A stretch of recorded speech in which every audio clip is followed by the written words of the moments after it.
Bien, hermanos, pueden abrir sus Biblias, por favor, en el Evangelio de Juan, capítulo 16. Bien, dice así la palabra del Señor.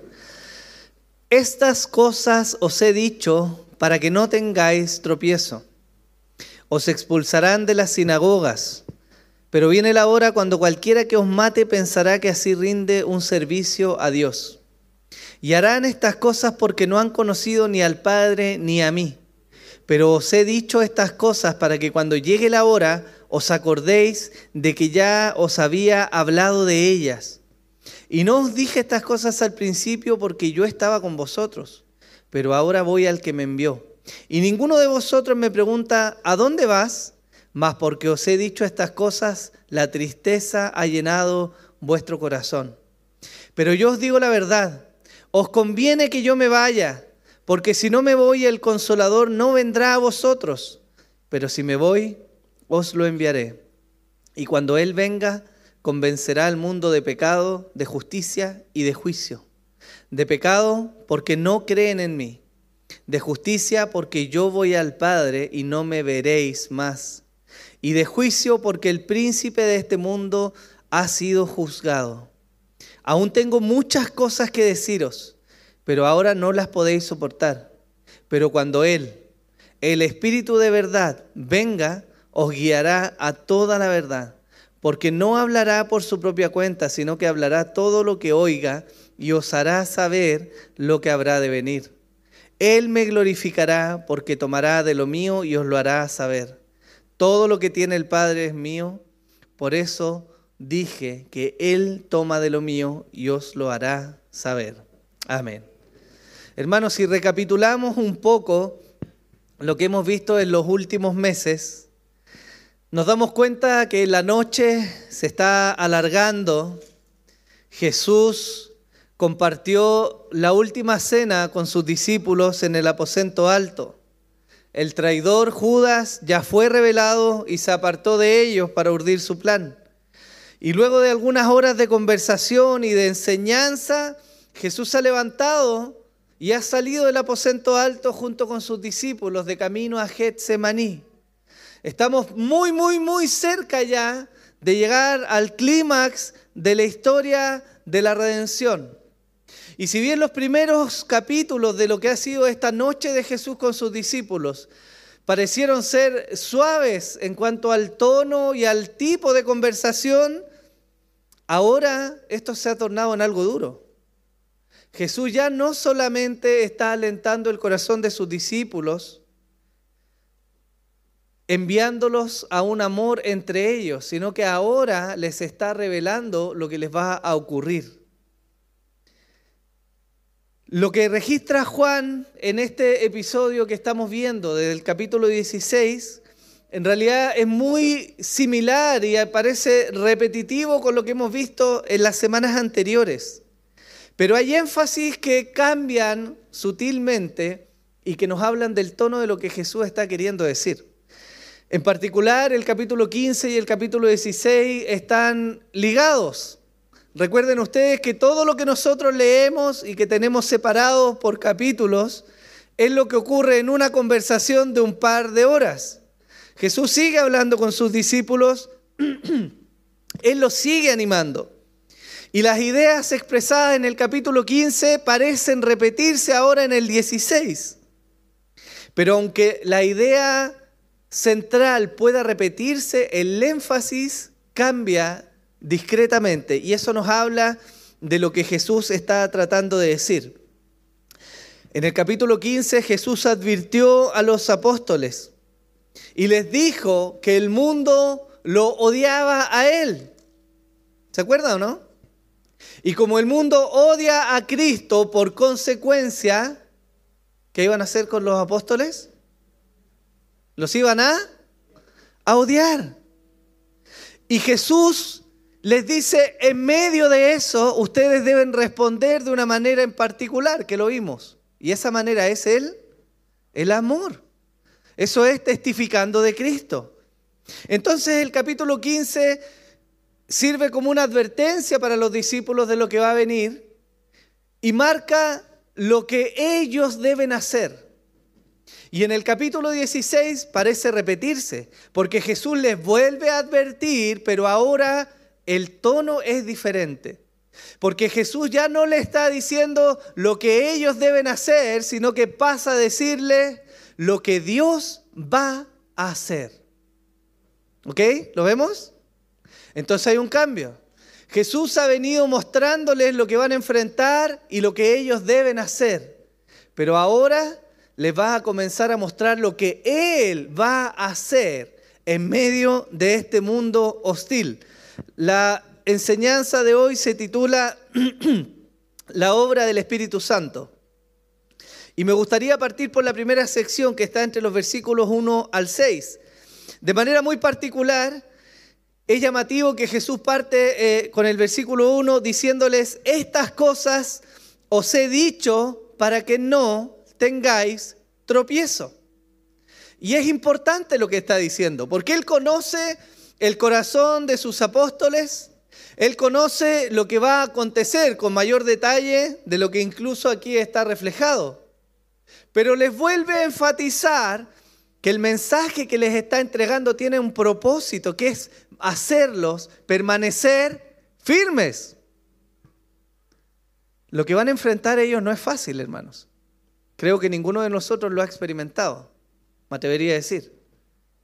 Pero Él les habla porque desea que ellos permanezcan firmes. No sé si le ha pasado a usted en algún momento de su crianza o los que están criando, que de repente los niños se levantan y caminan por ahí y uno les está diciendo: cuidado, está la estufa, o cuidado, está esta puerta, o cuidado, está esto. ¿Cierto? Porque los niños parece que ellos andan nomás. Existen, son, ¿cierto? Hay que enseñarles a tener cuidado. De alguna manera Jesús está haciendo esto con ellos. Les está advirtiendo de lo que va a venir. Y fíjese que esto es una muestra del tierno cuidado de Jesús para con ellos. Podría bien no haberles advertido. Y el cumplimiento del Espíritu Santo igual iba a llegar. Dios morando en ellos igual iba a venir. Pero Él les advierte para que ellos tengan en su mente y en sus corazones lo que van a vivir. Él les dice: van a ser expulsados de las sinagogas. Algunos los van a buscar su muerte en el nombre de Dios. Pero todo ello es una muestra de la ignorancia que ellos tienen respecto al conocimiento verdadero de Dios. Jesús lo dice: porque ellos no conocen a mi Padre y no me conocen a mí. Jesús insiste entonces y les dice: pero os he dicho estas cosas para que cuando llegue la hora os acordéis de que ya os había hablado de ellas. Si usted recuerda, en algún momento hemos estudiado uno de los roles de Jesús en su ministerio terrenal, es el de el profeta, aquel que viene y trae la voluntad revelada de Dios, que se aplica en el verdadero conocimiento de lo que Dios había escrito y demostrado, pero que también se aplica en el hecho de que les advierte las cosas que ciertamente van a ocurrir. Y a priori, si fuéramos los apóstoles, parece que no es muy alentador este mensaje, ¿o no? Ellos han compartido con Jesús, le han acompañado, han visto sus milagros, han escuchado sus enseñanzas, pero ahora el Señor que estaba con ellos los va a dejar, y aparte de que los va a dejar, les avisa que van a venir tiempos de sufrimiento para ellos. Y no sé usted, hermanos, pero esto a mí no me alentaría en lo absoluto a perseverar, ¿o no? No es un mensaje alentador. Yo creo que ninguno de nosotros se dispondría de manera consciente a sufrir porque nos gusta el sufrimiento, porque sería extraño, ¿no? Pero Jesús les habla esto a ellos con un propósito, hermanos, y es que de manera muy particular hay algo que ocurre en el corazón de los creyentes cuando vemos el cumplimiento de las promesas de Dios, y es que la fe en nosotros se aviva, ¿o no? ¿Cuántos no han orado y han recibido respuesta del Señor y eso aviva nuestra fe? ¿Cuántas veces no hemos visto que Dios ha dicho algo y lo cumple fielmente? Y aunque eso sea terrible, lo que ocurre es que vemos que nuestra fe se aviva, porque sabemos y conocemos que Dios es real, ¿o no, hermanos? Y Jesús está advirtiendo a sus discípulos de lo que va a venir. En el momento ellos no están viendo toda la panorámica. Es muy similar a lo que pasa con Job cuando parte Job, ¿cierto? Job era un hombre justo que hacía las cosas bien y de repente ve que la calamidad llega a su vida de manera terrible. Él está en la tierra experimentando el dolor, el sufrimiento, la angustia, la incertidumbre sin saber por qué. Pero en los cielos otra película se está llevando a cabo. Porque Dios, de manera soberana, está gobernando sobre todo lo que le ocurre a Job. Los discípulos en este momento aún no son totalmente conscientes de lo que va a venir. Ellos no saben la magnitud de la persecución que van a enfrentar. Ninguno de ellos sabe cómo va a morir aún. Pero sí Jesús está sembrando en ellos la palabra de tal manera que cuando esa dificultad llegue, entonces lejos de que ellos se acobarden como lo hicieron, como lo van a hacer justo después de esta noche, ellos recobren valor, sean hombres de fe y entonces cumplan el propósito al cual Dios los ha llamado. ¿Amén? Hechos 22:19 dice así: y yo dije, Señor, ellos saben bien que en una sinagoga tras otra yo encarcelaba y azotaba a los que creían en ti. Y cuando se derramaba la sangre de tu testigo Esteban, allí estaba también yo dando mi aprobación y cuidando los mantos de los que lo estaban matando. ¿Quién dijo estas palabras? El apóstol Pablo, ¿no? Y se cumple en el apóstol Pablo lo que Jesús le estaba diciendo a los 11 que quedaban con él. Pedro y Juan en alguna ocasión fueron perseguidos, azotados y encarcelados por los fariseos en su tiempo. Se les animó a dejar las sinagogas y a dejar las ciudades y a dejar de predicar de este Jesús del cual ellos testificaban. Y la palabra del Señor se fue cumpliendo. ¿Lo vemos? Hechos 4 del 13 al 22 dice así: al ver la confianza de Pedro y Juan, y dándose cuenta de que eran hombres sin letras y sin preparación, se maravillaban y reconocían que ellos habían estado con Jesús. Y viendo junto a ellos de pie al hombre que había sido sanado, no tenían nada que decir en contra. Pero habiéndoles ordenado salir fuera del concilio, deliberaban entre sí diciendo: ¿qué haremos con estos hombres? Porque el hecho de que un milagro notable ha sido realizado por medio de ellos es evidente a todos los que viven en Jerusalén, y no podemos negarlo. Mas a fin de que no se divulgue más entre el pueblo, amenacémoslos para que no hablen más a hombre alguno en este nombre. Cuando los llamaron, les ordenaron no hablar ni enseñar en el nombre de Jesús. Mas respondiendo Pedro y Juan les dijeron: vosotros mismos juzgad si es justo delante de Dios obedecer a vosotros antes que a Dios.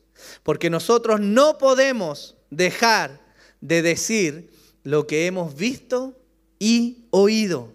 Y ellos, después de amenazarlos otra vez, los dejaron ir, no hallando manera de castigarlos por causa del pueblo. Porque todos glorificaban a Dios por lo que había acontecido. Porque el hombre en quien se había realizado este milagro de sanidad tenía más de 40 años. Toda la palabra del Señor que le estaba avisando a los discípulos en ese fragmento en la noche tuvo un cumplimiento fiel después. Lo que leemos en Hechos, ¿cierto?, viene a suceder después de que Jesús asciende. Después de que muere, resucita, asciende, los discípulos esperan, viene el Espíritu Santo, comienza a morar en ellos, los llena y hay un cambio radical en ellos. Y ellos comienzan a testificar y en cuanto comienzan, entonces parte o continúa más bien la persecución que había contra Jesús, ahora contra los discípulos. ¿Bien? Versículos 5 y 6 del capítulo 16 de Juan dice: pero ahora voy al que me envió y ninguno de vosotros me pregunta: ¿a dónde vas? Mas porque os he dicho estas cosas, la tristeza ha llenado vuestro corazón. Y no es tan difícil, creo yo, comprender lo que pasaba en los discípulos. Es como si Jesús les hubiera dicho: yo me voy ahora, El mundo los odia, me odia a mí, perdón, y los va a odiar a ustedes y los va a perseguir, pero ustedes deben dar testimonio de mí. Hermano, toda esta información vino a la mente de ellos en un par de horas. Yo creo que si hubiera estado ahí también hubiera tenido temor o hubiera tenido tristeza y mi corazón se hubiera conmovido. Porque luego de tantas cosas vividas con Jesús, Él les avisa que se va a ir. Parece de nuevo que no es alentador. Pero Jesús está tocando algo particular en ellos. Porque ya le habían preguntado antes, Señor, ¿a dónde vas? ¿Se acuerdan o no? Que lo vimos en los capítulos anteriores. Pero Jesús le vuelve a decir, bueno, ustedes no me preguntan ahora dónde voy, mas os he dicho estas cosas porque la tristeza ha llenado vuestro corazón. Y esto nos vuelve a dar evidencia de algo que habíamos visto. Los discípulos son hombres como usted y como yo, llamados por el Señor sin duda, con un ministerio en particular, la Escritura lo evidencia. Hicieron grandes proezas, pero al final del día eran hombres pecadores como usted y como yo. Y la Escritura nos evidencia, hermanos, cómo ellos de nuevo, en medio del rigor de la conversación y de las palabras que Jesús les decía, volvieron a tornar su vista del Maestro a ellos mismos. Ay de nosotros. ¿Qué va a ser de nosotros sin Jesús? ¿Quién nos va a defender de esta persecución? ¿Quién nos va a guardar del mal que Jesús dice que estamos a punto de sufrir? Y la tristeza llenó, hermanos míos, su corazón. Quizás pudiéramos ponernos en alguna esquina y decir, bueno, hermanos, en realidad nunca hay que estar triste.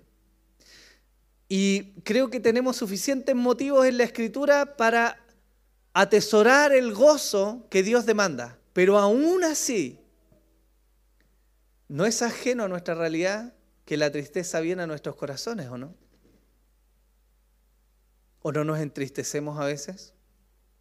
¿No nos golpea a veces, hermanos, la vida y sentimos tristeza cuando parte un familiar, cuando las cosas no resultan como queremos, cuando alguien nos hiere o cuando nos damos cuenta que hemos pecado y hemos herido a alguien? Tristeza llena a nuestro corazón. Y es cierto que este lema de estar siempre gozosos es real, pero es real en la medida, hermanos míos, de que nosotros somos capaces de mirar a Cristo por sobre las circunstancias que estamos viviendo. Estos hombres temieron y se entristecieron. Y cuando vino el momento de la aprehensión de Jesús, huyeron todos y cada uno de ellos. Pero el contraste lo encontramos después, cuando su entendimiento es abierto, cuando los encarcelan y en vez de llorar y lamentarse, son hombres transformados, llenos de gozo, de alegría, que predican y son fieles al mensaje, porque lograron poner la mirada en Jesús. Y eso es importante para nosotros, hermanos, porque primero nosotros no enfrentamos lo que los discípulos están enfrentando. Creo que al menos no en la intensidad que ellos lo van a enfrentar, ¿o sí? Salimos de nuestras casas, a nadie nos apedrea hoy día, ¿cierto? Nadie salió detrás de nosotros con un garrote buscándonos por predicar de Jesús, ¿o sí?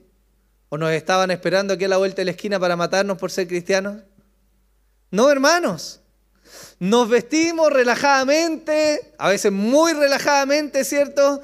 Y llegamos a la iglesia cómodos, tranquilos, y estamos acá, más o menos aburridos, puede ser, pero estamos acá. Y nadie nos ha perseguido. Y aún así, muchas veces permanecemos en tristeza y quitamos los ojos del Señor.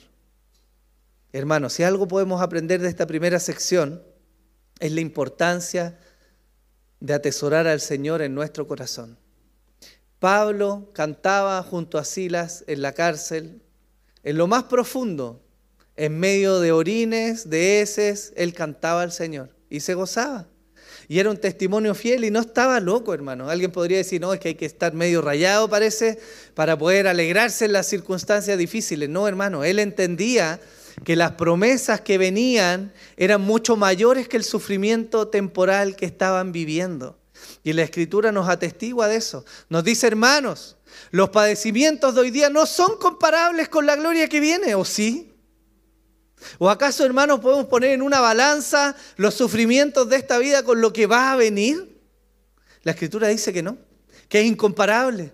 Y eso debería ser motivo suficiente entonces para que nosotros, aún en medio de la tristeza, podamos sacar gozo en lo que Dios ha prometido hacer. Nosotros leemos hacia atrás. Jesús les dice, yo les advierto antes de que les pase. Y les pasó. Pero nosotros vemos hoy día lo que la Escritura dice, hermanos. Y llegamos a creer hoy día porque alguien creyó esta palabra y la predicó. Y el que le predicó, la creyó y la predicó y la predicó y la predicó hasta que alguien llegó a nosotros con la palabra de Dios.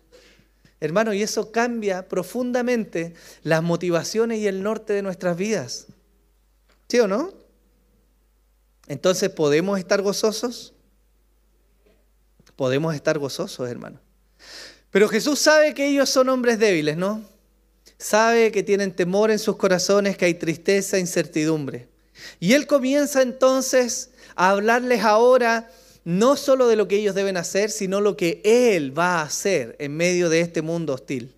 Desde el versículo 7 les dice, pero yo os digo la verdad, os conviene que yo me vaya, porque si no me voy el Consolador no vendrá a vosotros, pero si me voy os lo enviaré. Y cuando Él venga convencerá al mundo de pecado, de justicia y de juicio. De pecado porque no creen en mí, de justicia porque voy al Padre y no me veréis más, y de juicio porque el príncipe de este mundo ha sido juzgado. Aún tengo muchas cosas que deciros, pero ahora no las podéis soportar. Pero cuando Él, el Espíritu de verdad, venga, os guiará a toda la verdad, porque no hablará por su propia cuenta, sino que hablará todo lo que oiga y os hará saber todo lo que habrá de venir. Él me glorificará porque tomará de lo mío y os lo hará saber. Todo lo que tiene el Padre es mío, por eso dije que Él toma de lo mío y os lo hará saber. Las palabras de Jesús, hermanos, son categóricas. Él está diciendo, no nosotros. No es mi idea, no fue la idea de alguno de los 11 que quedaban. Es Jesús quien les dice, les conviene que yo me vaya.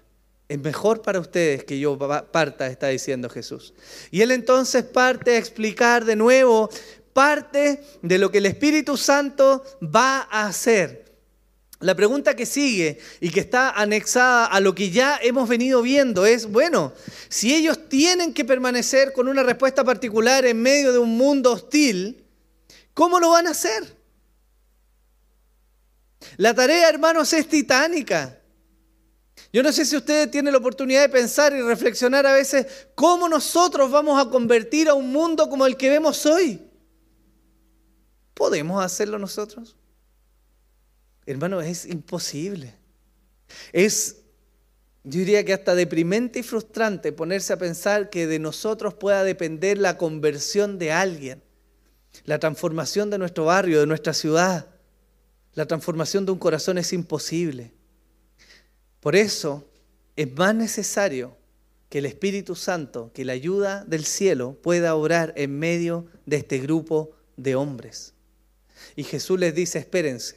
Es cierto que hay una labor, pero tengan cuidado que hay alguien que va a obrar en medio. Y ese es el Espíritu Santo. Jesús no le está diciendo a los discípulos, ustedes vayan y convénzanlo. Él les está diciendo, no. Ustedes van a abrir su boca, pero el Espíritu Santo, Él va a convencer al mundo. Él va a hacer la obra. Él va a traer convicción de pecado. Él va a traer el arrepentimiento. Él va a mostrar quién es Jesús, hermanos. Por eso para nosotros es tan importante, lo vimos hace unas semanas atrás, la predicación desde la Biblia, hermanos. Porque no soy yo el que convence. No somos nosotros, hermanos, los que entregamos argumentos lo suficientemente válidos para que alguien se convierta. Si Dios no obra en el corazón de una persona, no hay forma en que esa persona pueda ser transformada. ¿Qué significa esto que estamos diciendo? Hay una aclaración importante que hacer en el texto. Y es que la palabra al español que se utiliza como convencer no implica necesariamente que todos los convencidos se convertirán.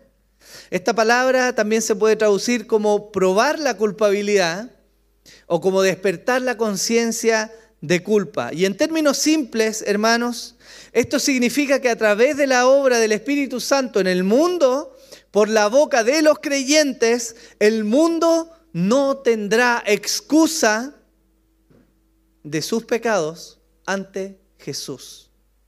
Esa es la obra que el Espíritu Santo va a hacer. Pablo lo dice en los primeros capítulos de Romanos, no hay forma en que el mundo se pueda excusar. Es imposible que alguien hoy día pueda plantarse y decir no hay evidencia de Dios. Es cierto, yo no puedo mostrarles una foto, pero la creación habla y atestigua de un creador. Y nuestra propia conciencia dentro de nosotros nos atestigua de la ley moral escrita en el corazón del hombre. Y cuando escuchamos el Evangelio, el Espíritu Santo nos convence de que hay un creador. Por lo tanto, la obra del Espíritu es continua, permanente por medio de sus hijos, trayendo a conocimiento la realidad de Cristo. Ahora, hermanos, ¿qué quiere decir esto con pecado, justicia y juicio? Juan dice, de pecado por cuanto no creen en mí. Y está definiendo en sus mismas palabras cuál es el pecado que el Espíritu Santo o sobre el cual el Espíritu Santo va a traer convicción a la gente. Y ese pecado es no creer en Jesús. Fíjense que el mismo apóstol Juan escribe en el capítulo 3, el versículo 16, los más conocidos quizás dentro de la iglesia. Él dice, porque de tal manera amó Dios al mundo que dio a su Hijo unigénito para que todo aquel que cree en Él no se pierda, sino que más tenga vida eterna. Porque Dios no envió a su Hijo al mundo para juzgar al mundo, sino para que el mundo sea salvo por Él. Y aquí, ojo en lo que dice. Él dice, el que cree en Él, en Jesús, no es condenado. Pero el que no cree, ¿qué pasa con el que no cree? Ya ha sido condenado. ¿Por qué ha sido condenado? Porque no ha creído en el nombre del unigénito Hijo de Dios. La gran acusación de Dios contra el mundo es no creer en su Hijo. Es cierto que rompemos la ley moral, ¿cierto? Los 10 mandamientos grabados en el corazón del hombre, la rompemos y el hombre la rompe a diario. Pero la acusación de Dios contra el mundo es que no creyó a su Hijo. En el Antiguo Testamento Él les prometió un Salvador. Y la forma en que estos hombres del Antiguo Testamento se salvaron no fue por el cumplimiento de la ley, sino por creer que venía uno que no conocían, que iba a quitar la paga o el castigo del quebrantamiento de esa ley. Es por la fe en el Mesías. Pablo lo dice en los primeros 5 capítulos de Romanos. Pero después vino Jesús y predicó en su tiempo y en su contexto y avisó en Jerusalén y en Samaria y se testificó que Él es el Cristo, el Mesías, el esperado. Juan dijo de Él el Cordero de Dios que quita el pecado del mundo. Y aún así gente no creyó. Y después de Él predicaron los apóstoles y la iglesia se conformó y siguió anunciando hasta el día de hoy. Hermanos, y lo que condena al mundo es que no ha creído en el Hijo de Dios. Esa es la obra del Espíritu. Traer esa convicción, testificar quién es Jesús. Mostrar y hacer responsable al mundo por medio de la predicación del Evangelio que de verdad vino un Salvador. Y ese Salvador no es otro sino la persona de Jesús. Amén.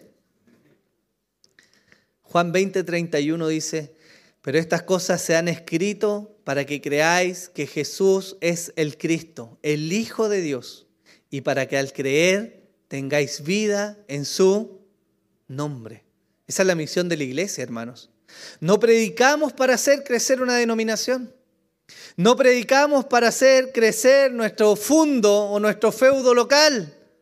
Hermanos, no predicamos para hacernos famosos. No predicamos para traer campañas de milagros o sanidades sobre la tierra. No predicamos para traer prosperidad cuando hay déficit económico. Y aunque el Evangelio pueda traer prosperidad y pueda traer sanidad y pueda traer milagros, predicamos el Evangelio para que la gente conozca a Jesús. Y conociendo a Jesús, entonces pueda tener salvación y vida eterna. Por eso predicamos, hermanos. También va a convencer de justicia, dice la Escritura, por cuanto va al Padre Jesús y ya no le van a ver. Mateo 12:24 dice, pero cuando los fariseos lo oyeron, dijeron, este no expulsa a los demonios, sino por Belcebú, el príncipe de los demonios. Hermanos, en el contexto de Jesús, los fariseos lo acusaban de que no venía de Dios. A ellos no les cabía en la mente que Dios estaba encarnado ahí delante de ellos. Acusaban a Jesús dentro de lo más grave que ellos encontraban porque Él se hacía semejante al Padre. Hermanos, ¿quién era el único que tenía autoridad de perdonar pecados? Dios. ¿Y no es lo que Jesús estaba haciendo? ¿No es lo que hizo cuando bajaron al hombre paralítico acaso? Antes de la sanidad, ¿no se acercó y le dijo, tus pecados te son perdonados? Y los fariseos inmediatamente, ¿qué está pasando aquí? Porque solo hay uno que tiene potestad para perdonar pecados, ¿o no? Y como una muestra de su autoridad, entonces Jesús viene y le dice, bueno, levántate. Los fariseos acusaban a Jesús de no venir del Padre. Y el Espíritu Santo trae testimonio y convicción de quién es Jesús. Juan 14:6 dice, Jesús le dijo, yo soy el camino y la verdad y la vida y nadie viene al Padre sino por mí. Y el camino que Jesús estaba a punto de tomar delante de sus discípulos, ¿cuál era? Volver a quien lo había enviado. ¿A quién? Al Padre. Es decir, la ascensión de Jesús luego de su resurrección es una muestra de su justicia. Porque el Padre lo vuelve a recibir. Y sabemos, como se le dijo a Job en su momento, que Dios no se relaciona con los pecadores, ¿eso sí? Él acepta a los que son justos, de los cuales no somos ninguno de nosotros, claramente, salvo Jesús. Entonces la resurrección de Jesús, hermanos, es una evidencia. El ascenso al Padre es una evidencia de la justicia de Jesús. Y el Espíritu Santo evidentemente dice, va a traer esa convicción de que eso es algo real. La Escritura nos dice que podemos orar y tenemos un intercesor, ¿o no? ¿Y dónde está ese intercesor hoy día, nos dice Pablo? ¿Dónde? A la diestra del Padre, ¿o no? Rogando por nosotros. Y si nosotros llegamos a creer eso hoy día, no es sino por la obra del Espíritu Santo. Porque yo jamás he visto con mis ojos el trono, ni he visto a Cristo al lado del Padre. Pero lo creo. Y si lo creemos es por la obra del Espíritu de Dios en nosotros. Amén. Y dice la Escritura también que Él va a traer convicción de juicio por cuanto el príncipe de este mundo ha sido juzgado. Colosenses 2:15 dice, y habiendo despojado a los poderes y autoridades, hizo de ellos un espectáculo público, triunfando sobre ellos por medio de Él. La cruz, hermanos, nos dice el apóstol Pablo, fue una exhibición pública, no de la derrota del Cristo, sino de la victoria de Dios por medio de la cruz. Y en esa cruz entonces Jesús exhibe los principados, exhibe las potestades y gana la batalla contra Satanás. Lo que se había dicho en el principio, en Génesis 3, cuando Dios prometió que había de venir una simiente de la mujer que iba a pisar la cabeza de la serpiente en la cruz, hermanos, se consumó ese acto. Y el poder de Satanás entonces fue quitado de los escogidos de Dios. Por eso la Escritura dice que el pecado ya no se enseñoreará más de nosotros. Porque antes éramos esclavos del pecado. Y hoy día, aunque la naturaleza pecaminosa permanece, ya no es nuestro Señor. Tenemos un mejor Señor. ¿Tenemos un mejor Señor? Amén, hermanos. Tenemos un mejor Señor que nos ha liberado del pecado y que nos cuida y nos guarda tiernamente. Ese es Jesús. ¿Dónde vemos en acción estas tres cosas? Hechos capítulo 2, el primer discurso de Pedro. Hechos 2:23. A este entregado por el plan predeterminado y el previo conocimiento de Dios, clavasteis en una cruz por manos de impíos y lo matasteis. Eso dice el apóstol Pedro predicando a su audiencia. No lo dice en general. Pedro le dice, ustedes mataron a Jesús. Hoy día nosotros lo leemos y yo no se lo digo a ustedes, hermanos, mataron a Jesús, aunque por nosotros murió. Pero Pedro lo dijo en su contexto, acusando a los verdaderos autores, los contemporáneos de él, que habían matado a Jesús. En el versículo 22, uno antes, dice, varones israelitas, escuchad estas palabras, Jesús el Nazareno, varón confirmado por Dios entre vosotros con milagros, prodigios y señales que Dios hizo en medio de vuestro a través de él, tal como vosotros mismos sabéis. ¿No manifestó Dios acaso la aceptación de Cristo?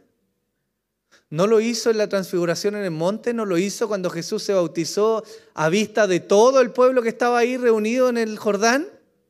Este es mi Hijo amado. ¿No lo confirmó por medio de señales, prodigios, milagros, sabiduría? Eso es lo que hizo Dios. Y el discurso de Pedro vuelve a poner en alto la justicia de Jesús. Y en el versículo 34 dice, porque David no ascendió a los cielos, pero él mismo dice, dijo el Señor a mi Señor, siéntate a mi diestra hasta que ponga a tus enemigos por estrado de tus pies. Todo esto y más se encuentra en el discurso de Pedro. ¿Y cuál fue el fruto de esa predicación de Pedro? La Escritura dice que hubo una gran conversión. La Escritura nos muestra en Hechos 2 que la gente gritaba y le decía a Pedro, ¿qué hacemos ahora? ¿Qué tenemos que hacer? Pedro les predica el mensaje. El Espíritu Santo trae convicción de que son pecadores. Les muestra la justicia real de Jesús, a quien ellos habían matado. Y les muestra que el enemigo estaba vencido por la obra de Jesús. Y la respuesta de esa gente no es sino decirle, perdónanos, Señor, nos arrepentimos. Pedro les dice, bautícese cada uno para el perdón de sus pecados. Y ellos se añadieron y fueron parte de la iglesia. Por lo tanto, ¿vemos o no el obrar del Espíritu Santo? ¿Lo vemos o no? La palabra del Señor es fiel, hermanos. Y eso se sigue cumpliendo hoy día en todo lugar donde el Evangelio es predicado. Donde Dios tiene un pueblo escogido, el Espíritu Santo va a obrar conforme lo que la palabra de Dios dice. Por eso nuestra oración, hermanos, debe ser en todo tiempo que seamos fieles a la Escritura. Que el Espíritu Santo pueda obrar, hermanos, por medio de la predicación de la palabra. Porque ninguno de nosotros va a convertir a nadie, hermanos. Necesitamos que Dios haga su parte y nosotros hagamos la nuestra. Y la nuestra es abrir la boca y vivir de manera digna como el Evangelio manda que vivamos. Para que en aquello que hablamos nuestro testimonio entonces respalde lo que decimos creer. Pero la conversión, hermanos, depende del Señor. ¿Amén? Bien. Jesús sigue hablándole a los discípulos después de comprender su tristeza y decirles entonces que el Espíritu va a llevar a cabo esta obra. Él les dice que ahora también el Espíritu sí los va a ayudar a ellos. Porque les dice, pero cuando el Espíritu de verdad venga, os guiará a toda la verdad. Porque no hablará por su propia cuenta, sino que hablará todo lo que oiga y os hará saber todo lo que habrá de venir. Pablo escribió a la iglesia en Corinto, en 1 Corintios 2:9, sino como está escrito, cosas que ojo no vio, ni oído oyó, ni han entrado al corazón del hombre, son las que Dios ha preparado para los que le aman. Pero Dios nos las reveló por medio del Espíritu, porque el Espíritu todo lo escudriña, aún las profundidades de Dios. Si estos hombres llegaron a conocer y a saber tanto, no fue sino por la obra del Espíritu Santo, guiándolos a la verdad, haciéndoles discernir lo que venía de Dios de aquello que no venía de Dios. Ellos fueron férreos defensores del Evangelio. Pablo incluso llamó a terreno a Pedro cuando su actitud estaba haciendo que los hermanos fueran detractores del Evangelio y querían agregar algo más al Evangelio. Pablo se levantó y anunció la verdad y ellos defendieron. Juan hizo lo mismo en las epístolas, predicando y mostrando el verdadero Evangelio, siendo guiados por el Espíritu Santo, hermanos. Y eso es una maravilla y una ventaja, porque ese Espíritu no habitó solamente en ellos, sino que fue una promesa para todos los que vivimos hoy y amamos al Señor. El Espíritu de Dios vive en nosotros. ¿Sí? ¿Lo cree? Eso quiere decir que el Espíritu nos guía entonces a la verdad. No vamos a abordar hoy día el detalle, el cómo, ¿cierto? Pero yo les quiero avisar que naturalmente es por medio de la Escritura, ¿ya? Es que el Espíritu Santo entonces nos guía a la verdad. Ahora, hermanos, ¿qué conclusiones podemos sacar de este texto? Primero podemos comprender que lo vivido por los apóstoles no fue un fracaso, sino el plan exacto de Dios, profetizado por Jesús. Ellos fueron perseguidos. Para algunos podría parecer eso quizás como un fracaso. Cómo estos hombres que habían estado con Jesús, que habían recibido sus enseñanzas, que le habían acompañado, cómo llegaron a morir todos. Algunos predican hoy día el falso evangelio de la prosperidad, argumentando que debemos ser ricos. Eso era lo que Dios quería para nosotros. Y si no somos ricos, entonces no hemos entendido el plan de Dios. Pero los apóstoles no vivieron riqueza, hermanos. Ellos vivieron con lo que Dios quiso darles a cada uno de ellos. Y mientras vivieron gozosos de quien los había llamado y dieron sus vidas por amor a Jesús. Hermanos, ¿esto alimenta o no nuestra fe? ¿No ha prometido el Señor ciertas cosas que debiésemos esperar? ¿No prometió cuidarnos? ¿No ha sido fiel en cuidarnos o no? ¿No prometió llevarnos a la salvación eterna? ¿No nos está guiando en camino a eso?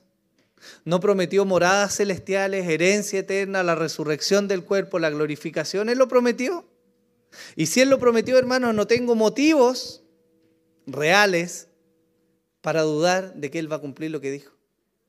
Eso quiere decir que, ¿de qué nos sirve esta sección? Bueno, hermanos, puede alimentar nuestra fe. También nos ayuda a valorar el ascenso de Jesús como necesario para la venida del Espíritu Santo. Algunos de repente decimos, uy, me hubiera gustado estar ahí con Jesús y compartir con Él, uy, mi vida sería distinta, sería más fiel, lo seguiría. Hermanos, pero Jesús mismo dijo, les conviene que yo me vaya. Les conviene que yo no esté aquí en medio de ustedes, porque viene uno entonces a morar en cada uno de nosotros. Aunque Jesús hizo milagros y estuvo y predicó y anunció y fue maravilloso y tierno en medio de su época, si Jesús estaba en Capernaum, entonces no podía estar en otro lado. Él vino encarnado. Pero el Espíritu de Dios habita en cada creyente hoy. En la intimidad de nuestro hogar, donde doblamos rodillas, donde vamos a trabajar o estudiar. Mientras andamos, mientras caminamos, Él habita en nosotros. Y eso es un regalo maravilloso que debemos valorar. ¿Qué más podemos sacar como conclusión de esto? Nos anima a valorar la obra del Espíritu Santo y nos desafía a creer lo que la Escritura dice. Algunos no predicamos, ¿cierto? Porque decimos, ¿qué voy a decir? La gente me va a mirar feo, no sé, no estoy preparado. Hermanos, Pedro y Juan dijeron, no podemos dejar de decir lo que hemos visto y oído. Y si usted algo ha visto y oído de Dios en su vida, testifique. Deje el resultado en las manos de Dios. Si usted, hermano, no va a convertir a nadie, por más que se capacite, que se prepare, que estudie apologética y por más que vaya a seminario, usted no va a convertir a nadie. Es el Espíritu Santo, que puede usar la simpleza de la lectura de un versículo como alguien más preparado. Entonces el tema está en el desafío que tenemos de confiar en lo que Él va a hacer. Fíjese que cuando nosotros confiamos en Él, entonces nuestra mirada está obligada a estar puesta en Jesús. Y no es lo que nosotros podemos hacer. Y por último nos anima a ver que el fruto del sacrificio de Cristo resulta para nosotros en buenos resultados. A veces decimos, hermanos, y yo desearía que con el tiempo fuéramos quitando ese lenguaje de nosotros. A veces decimos, no hay que ser fanático. No, si está bien ir a la iglesia y está bien, yo hago, pero no hay que ser fanático. No, no seas fanático. Hermanos, los apóstoles fueron los más fanáticos que habían. Dejaron todo para seguir a Jesús. No dejaron sus familias. Las familias los acompañaban, hay testimonio de eso. Pero ellos dejaron toda su comodidad, sus planes, sus proyectos, si es que lo tenían. ¿Qué sé yo si Pedro quería fundar una pesquera grande, hermano, y quería tener barco a su cargo? No lo sabemos. Pero sí sabemos que él testifica y dice, Señor, lo hemos dejado todo por causa de ti. Y que Jesús les dice, bueno, yo te aseguro que vas a recibir mucho más cuando la gloria se manifieste. Ellos fueron fanáticos. Y yo les pregunto, ¿no valió la pena que ellos fueran fanáticos? Porque nosotros no existiríamos si ellos no hubieran sido fanáticos. Por lo tanto, saque de su mente, hermano, que no hay que ser fanático, que hay algún tiempo de Dios y otro tiempo no es mío, reservado para mí. Hermano, todo lo suyo es de Dios. La familia que usted tiene, Dios se la dio. Y no se la dio para su egoísmo personal, se la dio para que con su familia glorifique a Dios. El dinero que Dios le dio, Dios se lo dio para que lo disfrute, pero para que también con eso muestre quién es Jesús. John Piper dice, el dinero se te fue dado para que con el uso del dinero testifiques que el dinero no es tu Señor, sino que Jesús es tu Señor. La familia te fue dada para que testifiques que a través de la familia no es tu bien personal, tu proyecto propio, sino que es Dios lo más importante en tu vida. Y fíjense que uno no deja de disfrutar la familia cuando servimos, amamos y nos gastamos por el Señor, hermano. Todo lo contrario. Estamos sembrando para lo eterno. Y así en cada una de las áreas de nuestra vida. Entonces, saquemos esa palabra fanatismo de nuestra boca. Deberíamos ser fieles, fervientes, devotos. No porque yo se los pido, hermano, sino porque creo que vale la pena gastarse por Jesús. Algún día, hermano, todo lo que hayamos sembrado acá, que pudo ser de bendición para nuestros hijos, para nuestra familia, y quizás cuántas generaciones van a alcanzar. Y eso es un regalo de Dios. Pero así como Job dijo, desnudo llegué y desnudo me voy a ir. Y sus casas, terrenos, palacios, títulos, todo lo que usted logre, se va a quedar acá. Seguramente le va a ser de provecho a su familia y gloria a Dios que así sea. Pero guarde las proporciones, hermano, porque lo más valioso es crear tesoro en los cielos. Eso dijo Jesús. Amén. Entonces, hermanos, no podemos olvidarnos nosotros de que somos fruto de la fidelidad de otros. Llegamos y estamos acá porque alguien le creyó al Señor. Alguien en algún momento abrió su boca y nos predicó y nos anunció el Evangelio. Quizás no tenían ni fe en que nosotros nos íbamos a convertir, pero le creyeron al Señor. Y el Espíritu Santo hizo su obra. Y por eso, y solo por eso, hermanos, estamos acá. Entonces que no nos limite nada, hermanos, de abrir nuestra boca y predicar de Cristo y dejar que el Espíritu Santo haga la obra que Él tiene que hacer. Siembre, predique, enseñe la Biblia, muestre, gástese por eso y deje los resultados en las manos del Señor. Amén.